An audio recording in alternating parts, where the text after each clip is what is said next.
نواز مقبول، داتا لاہوری مقبول، غوث سمدانی مقبول، مخدوم سمنانی مقبول، حضرت بابا نادر شاہ مقبول، یہ سب ہیں مقبول.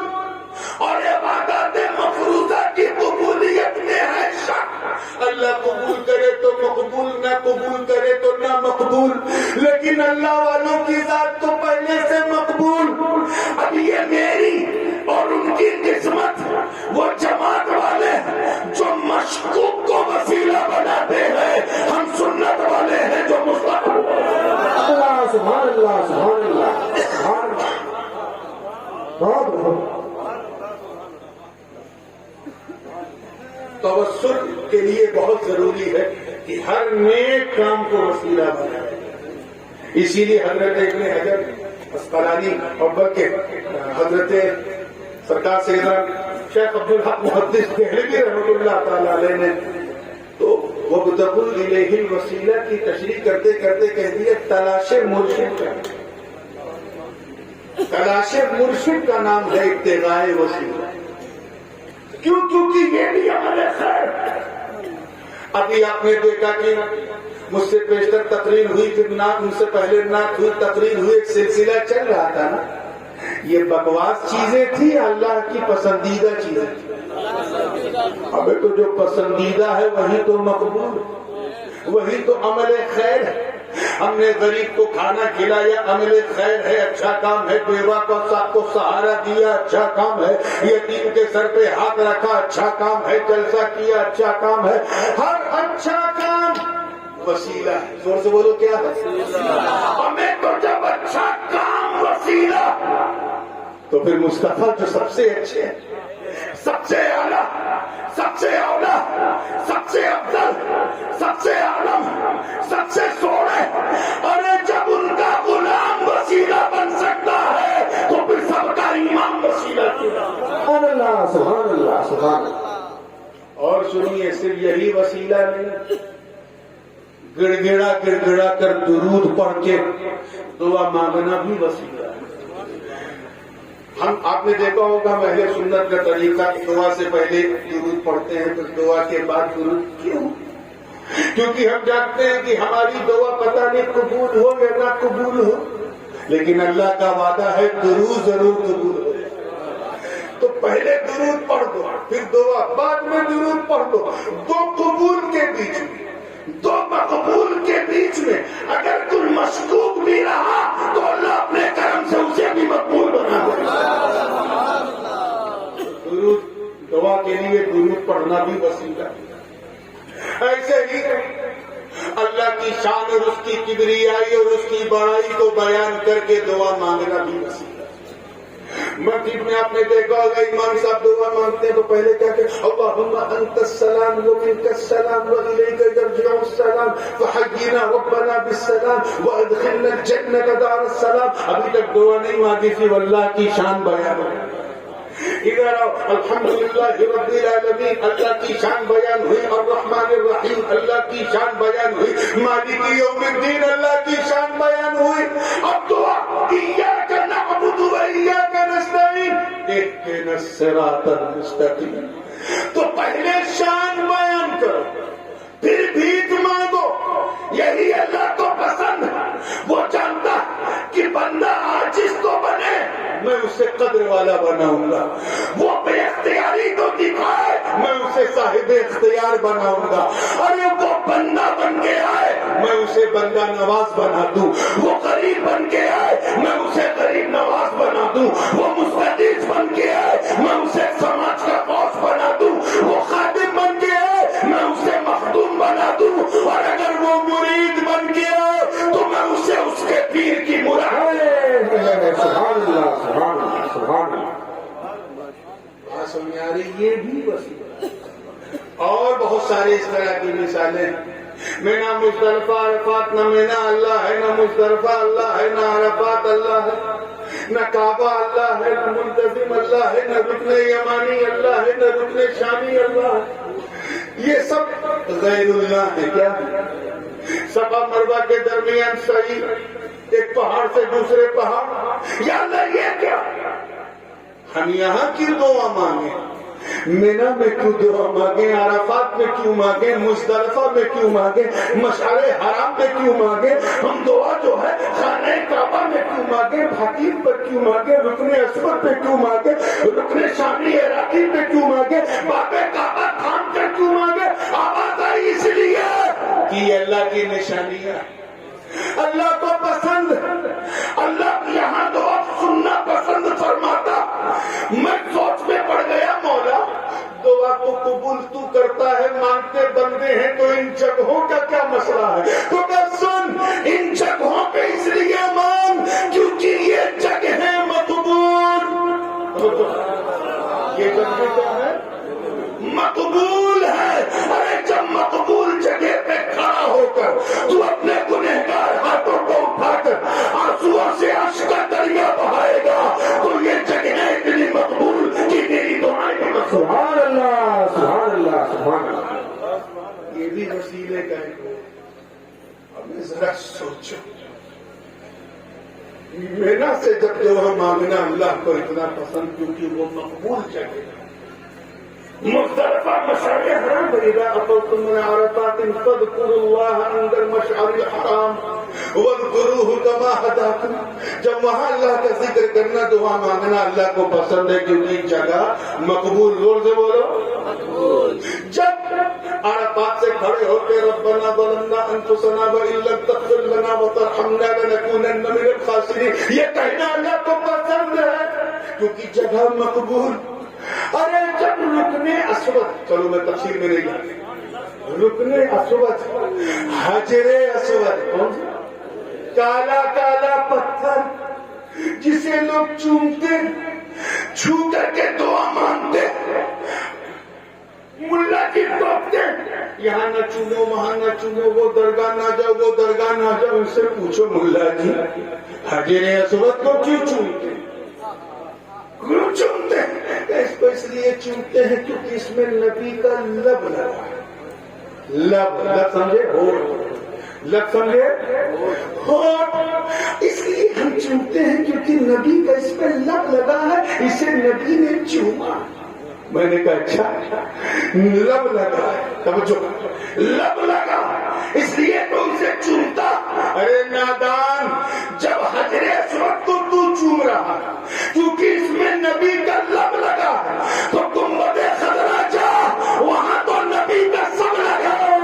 سبحان اللہ سبحان اللہ۔ نعرہ تکبیر، نعرہ رسالت، تاج العلماء، عرس نادری، سبحان اللہ۔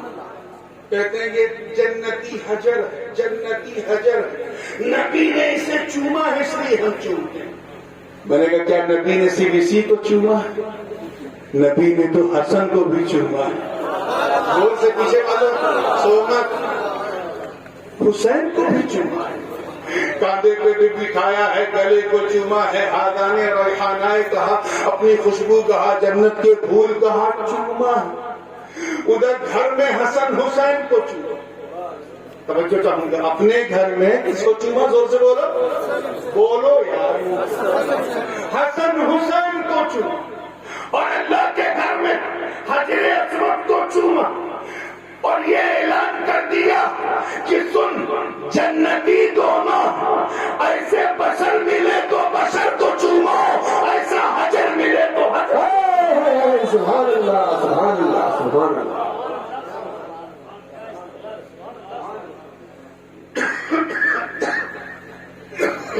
اب یہ تھوڑی، حالانکہ ابھی تو میں نے توسل کے عنوان کو صرف شروع کیا، لیکن اب بات کو میں ایک واقعے میں ختم کر دیتا ہوں، پھر کبھی اگلی بار مجھے یاد دلائیے گا یہی توسل کا عنوان، تو میں ذرا تفصیل سے کھل کے بیان کروں گا۔ ایک توسل بالعمل کی ایک مثال، قول کی بہت مثال ہے۔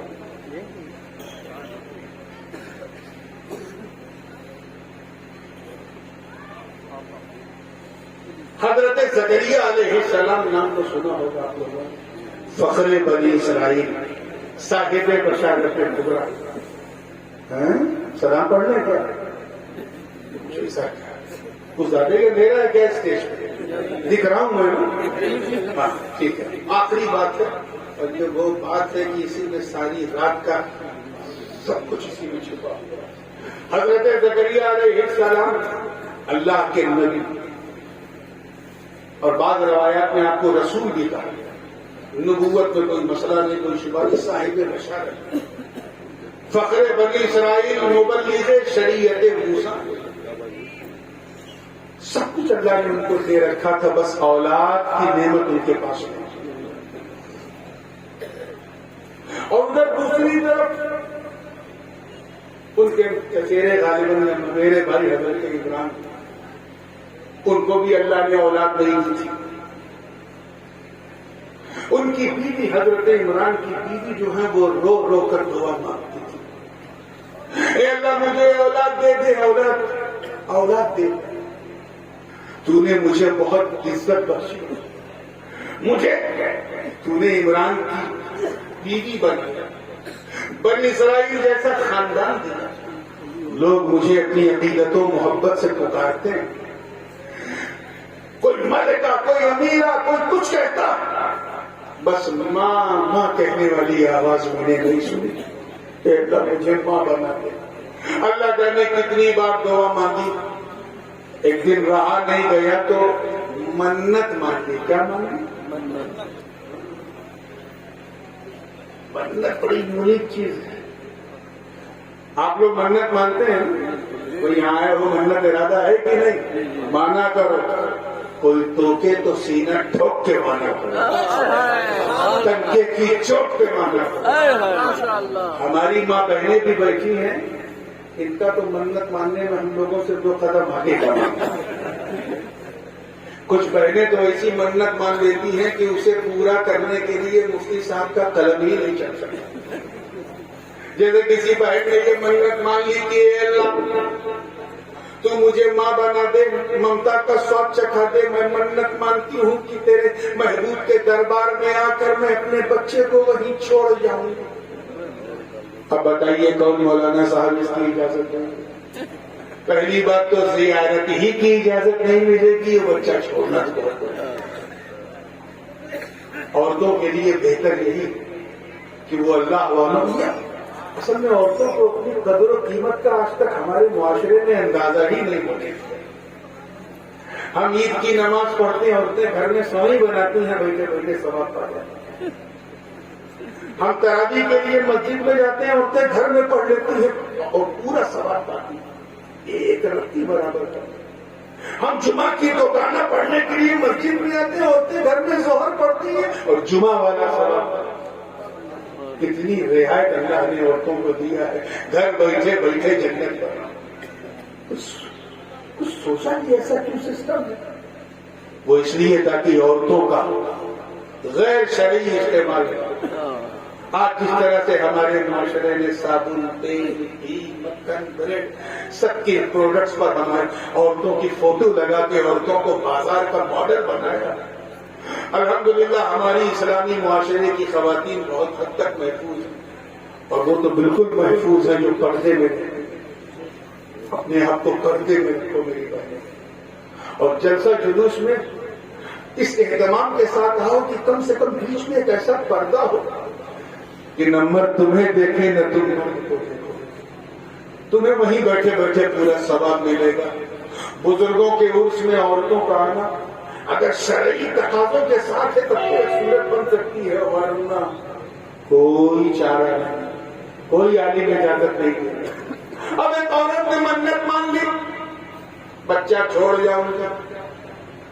کچھ سرکھرے لوگ ایسے ہیں جو یہ کہتے ہیں کہ یہ منت مان رہا ہے, لگتا بریلوی ہے کیا, یہ کیا منت. اگر ایسی کوئی بکواس کرے تو اس سے کہہ دینا کہ منت ماننا بدعت نہیں بلکہ حضرت مریم کی ماں کی سنت. سب کچھ جناب مریم کے پاس تھا, ان کی ماں کے پاس. بس ایک کمی تھی کہ کوئی اولاد نہیں. ایک دن دعا مانگتے مانگتے منت مانگی, ایک نظر مانگی, اور اس نظر کا ذکر قرآن پاک میں اللہ پاک ہی فرماتا ہے, وَإِذْ قَالَتِ امْرَأَتُ عِمْرَانَ رَبِّ إِنِّي نَذَرْتُ لَكَ مَا فِي بَطْنِي مُحَرَّرًا فَتَقَبَّلْ مِنِّي. اے اللہ میں تیری بارگاہ میں نظر مانگتی ہوں, منت کہ بس تو مجھے ممتا کا سواد چکھا دے، جو کچھ بھی تو مجھے عطا کرے گا میں تیرے حوالے کر دوں گا۔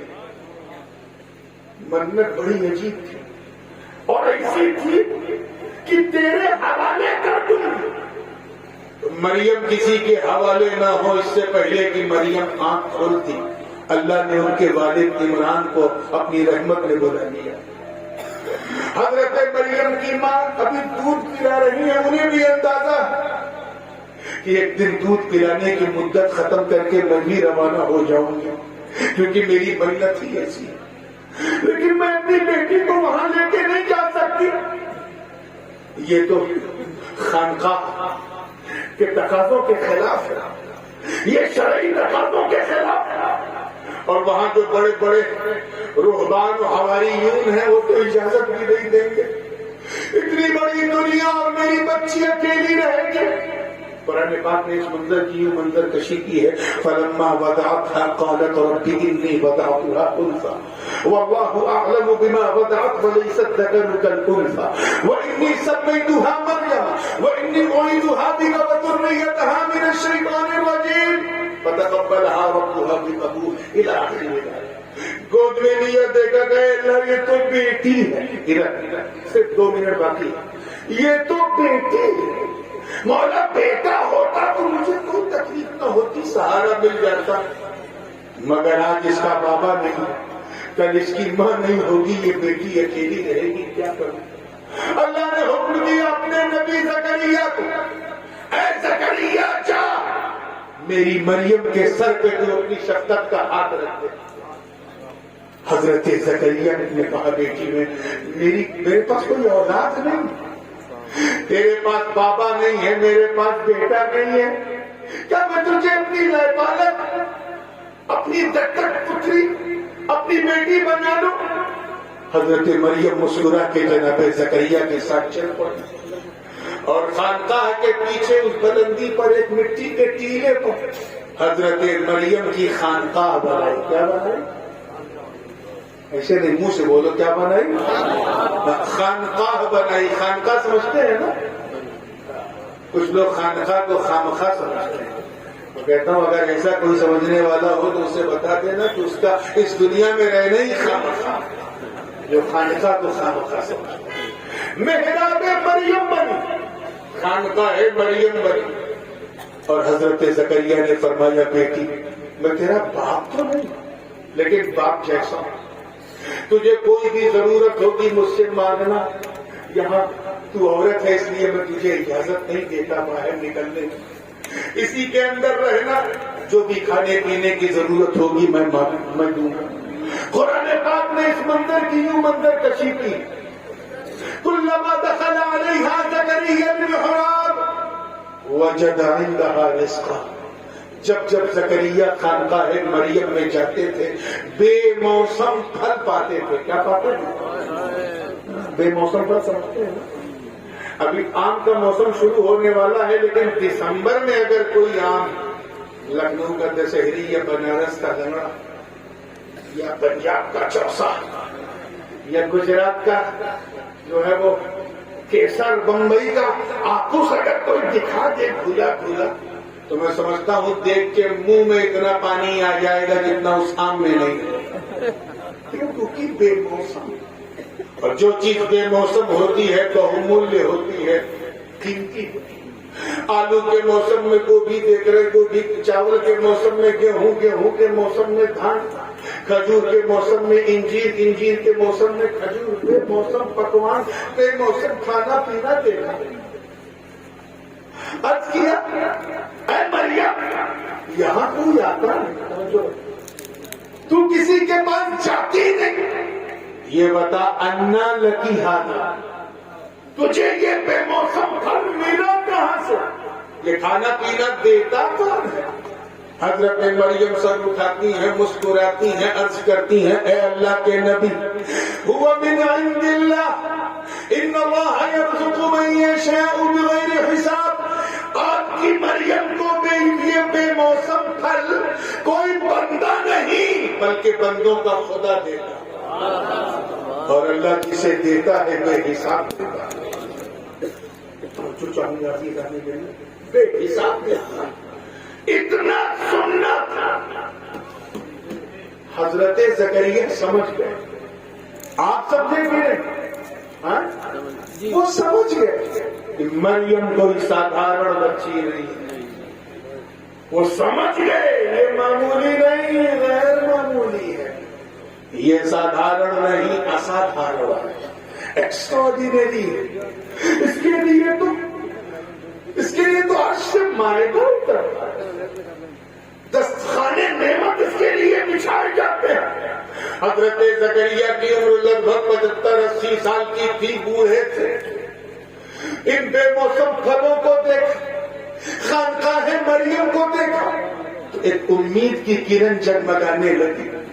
اندر ہی اندر ایک خواہش تمنا لینے لگی. وہ تمنا زبان حال پہ ہے.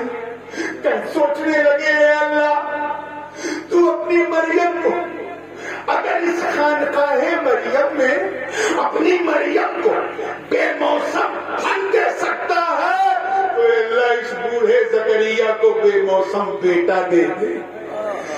دعا مانگی حضرت زکریا بے موسم بیٹا دے دے. ہنالک دعا زکریا ربہ. وہاں سے زکریا نے اپنے رب کو پکارا. عرض کیا رب هب لي من لدنك ذرية طيبة انك سميع الدعاء. اے اللہ تو اپنے کرم سے مجھے ایک نیک بیٹا دے دے, بے شک وہ دعا سننے والا ہے. ابھی دعا مانگ رہے ہیں. ابھی واخر دعوانا کر کے دعا فنش نہیں کی تھی. ابھی مصلی دعا تو سمیٹا نہیں تھا. ابھی لبے زکریا ہل ہی رہے ہیں کہ حاطف غیبی سے آواز آئی. اللہ نے جبریل کو روانہ کیا. فنادته الملائکہ وهو قائم يصلي في المحراب ان الله يبشرك بيحيى مصدقا بكلمة من الله وسيدا وحصورا ونبيا من الصالحین. اعلان کرتے ہوئے جناب جبریل خانقاہ مریم کے گرد جھوم رہے ہیں اور اپنی جماعت کے ساتھ کہہ رہے ہیں ہنیئا لک یا زکریا مبروکا بک یا زکریا. اے زکریا خانقاہ مریم کی شان دے. آپ نے صرف لب ہلایا تھا, بیٹا مانگا تھا. بیٹا ارے اللہ نے تو اس کا نام یحییٰ رکھ کے آپ کو دے دیا. یحییٰ مصدقا بکلمۃ من اللہ. اور صرف یحییٰ نہیں, نام ہی نہیں, بلکہ حضرت عیسیٰ کا وزیر بنا کے بھیجا. ان کی نبوت کا تصدیق کرنے والا بنا کے بھیجا. سیدا وحصورا ونبیا من الصالحین. انہیں سید و سردار اور مجرد و حصور یعنی جیسے عیسیٰ شادی نہیں کریں گے ان کا یہ وزیر یحییٰ بھی شادی نہیں کرے گا اور نبی صالح بنا کر بھیجا. سوچو یار, حضرت مریم کی عظمت پر میرے ماں باپ قربان. سیدہ ہے, طیبہ ہے, طاہرہ ہے, عابدہ ہے, ساجدہ ہے, راکعہ ہے, منیرہ ہے. فخر بنی اسرائیل ہے, شان آل عمران ہے. انجیل و قرآن چلتا پھرتا ہوں. وہ مریم جن کے بارے میں رب نے فرمایا یا مریم اقنتی لربک واسجدی وارکعی مع الراکعین. وہ مریم جن سے ہاتھ باندھ کر جبریل کہے ان اللہ اصطفاکی وطہرکی واصطفاکی علی نساء العالمین. اللہ نے تجھے چنا اور تمام عورتوں میں تجھے ان کی رانی بنایا.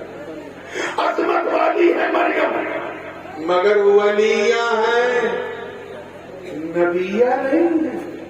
اللہ نے کسی عورت کو نبی زور سے بولو نہیں بنایا. زور سے بولو نہیں بنایا. عظمت والی ہے مگر ولیہ ہے, نبیہ ہے. ایک نبی کی ماں مگر نبیہ نہیں ولیہ. اور ادھر تو دعا مانگ رہا ہے مصلی بچھا کے, وہ نبی بھی ہے رسول ہے. میں اپنی طرف سے کچھ نہیں کہہ رہا ہوں, جو قرآن میں ہے اسی کو کوٹ کر رہا ہوں.